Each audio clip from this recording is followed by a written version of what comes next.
कानी बहू। किशोरी लाल जी के बेटे राघव की शादी की बात जगह जगह चल रही थी, लेकिन किशोरी लाल जी को कोई लड़की पसंद ही नहीं आती थी। और उसकी एक ही वजह थी, किशोरी लाल जी का लालची होना। उनको लड़की वालों से मोटा दहेज चाहिए था और इसी चक्कर में एक दिन वो एक बहुत पैसे वाले के घर अपने बेटे का रिश्ता लेकर पहुंचे। उस आदमी का नाम था ओम प्रकाश। देखिए किशोरी लाल जी, मेरी एक ही बेटी है और मेरी सारी संपत्ति जायदाद सब कुछ मेरी बेटी नैना का ही है।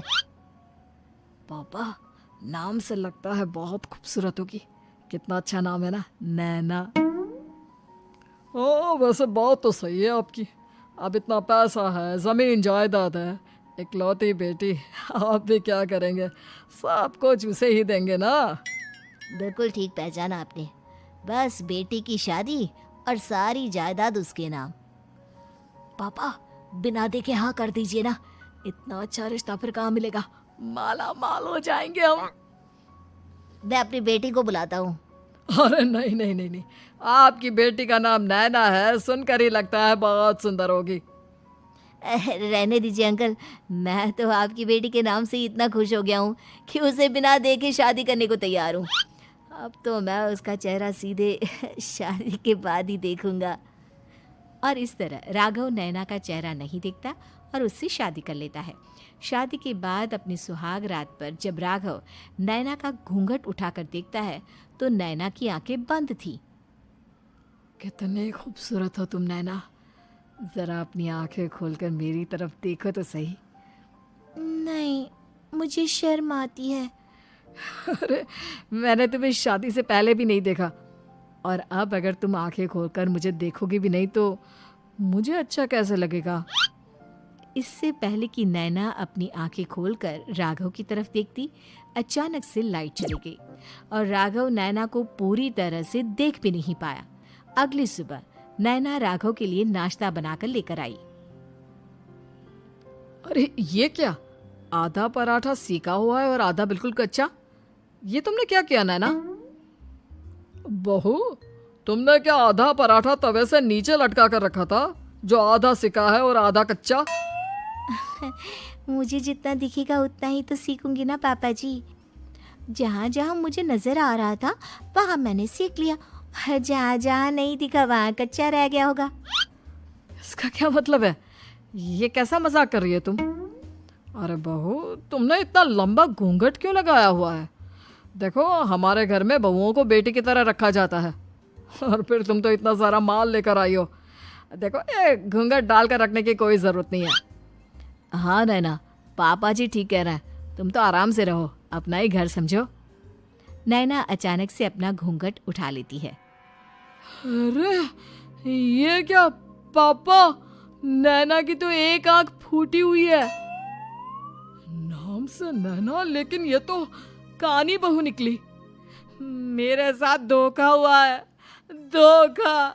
बिना दिखाए अपनी कानी लड़की मेरे संग ब्याह दी। मुझे कानी बीवी नहीं चाहिए। मुझे अभी ओम प्रकाश जी से बात करनी पड़ेगी।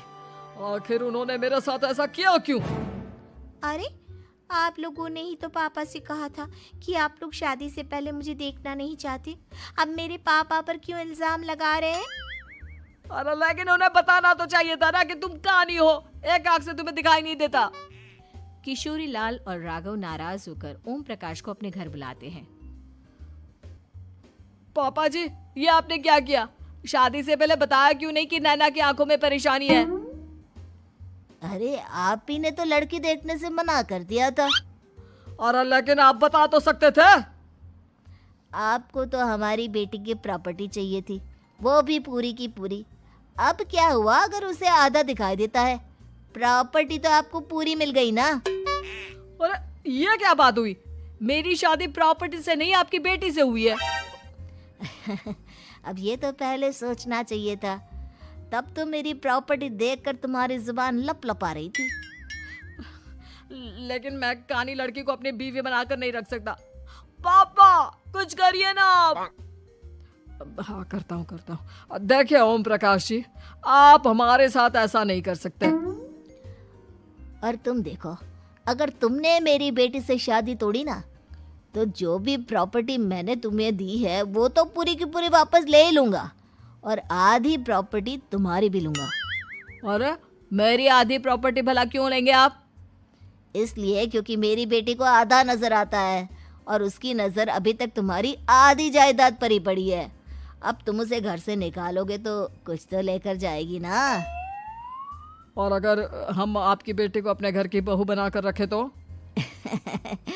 तो तुम्हारी पूरी प्रॉपर्टी तुम्हारी ही रहेगी, और जो मैंने तुम्हें दिया है ना, उसमें से बस मैं आधा लेकर जाऊंगा।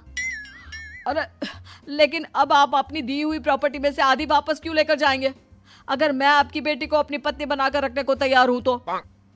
इसलिए ताकि भविष्य में अगर तुम मेरी बेटी को धोखा दो तो उसके पास कुछ तो रहे जो पति का हो। वैसे मेरे पास तो बहुत कुछ है, लेकिन अपने पति की कोई निशानी तो उसके पास होनी चाहिए ना। अब अगर तुमने मेरी बेटी को कानी कहा तो तुम्हें प्रॉपर्टी भी कानी ही मिलेगी, पूरी नहीं। जमाए राजा। किशोरी लाल और राघव समझ चुके थे कि वो बुरी तरह फंस चुके हैं और अब उनके पास वहां से निकलने का कोई चारा नहीं है। अब समझ में आया ना, लालच बुरी बला होती है। एक तो तुम्हें प्रॉपर्टी मिली, ऊपर से बीवी मिली, उसमें तुम्हें नखरे भी दिखाने हैं। आए बड़े, चुपचाप बैठो दोनों। कुछ दिनों के बाद नैना राघव की कार लेकर बाजार घूमने निकलती है और जब कार लेकर वापस आती है, ये क्या? एक तरफ से मेरी गाड़ी पूरी खराब हो चुकी है।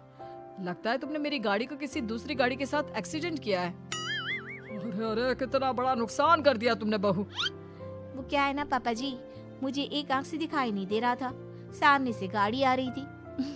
मुझे तो सिर्फ आधा ही दिखाई दिया और वो गाड़ी मेरी कार से रगड़ते हुए निकल गई। अब मैं क्या करूं बताओ? आप इसे ठीक कराने के पैसे कौन देगा? तुम्हारे पापा? तुमने मुझसे इस तरह से बात की? अभी रुको। नैना राघव की शिकायत ओम प्रकाश को कर देती है। देखो राघव, अब जो मेरी आधी प्रॉपर्टी तुम्हारे पास थी ना, उसमें से आधी और मैं लेकर जाऊंगा, क्योंकि तुमने मेरी बेटी को डांटा। अरे नहीं नहीं पापा जी, गलती हो गई, माफ कर दो। गलती की तो कोई गुंजाइश ही नहीं। अगली बार मेरी बेटी को डांटा तो बची हुई आधी में से आधी और ले जाऊंगा। लालच के चक्कर में हम दोनों ने बहुत बड़ी गलती कर दी बेटा। एक तो तुम्हें कानी बहू मिली और ऊपर से जो माल मिला वो भी काना।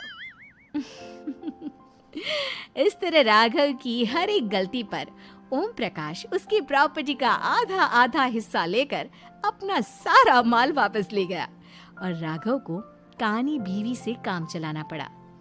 भाई लालच वाकई में बुरी बला है।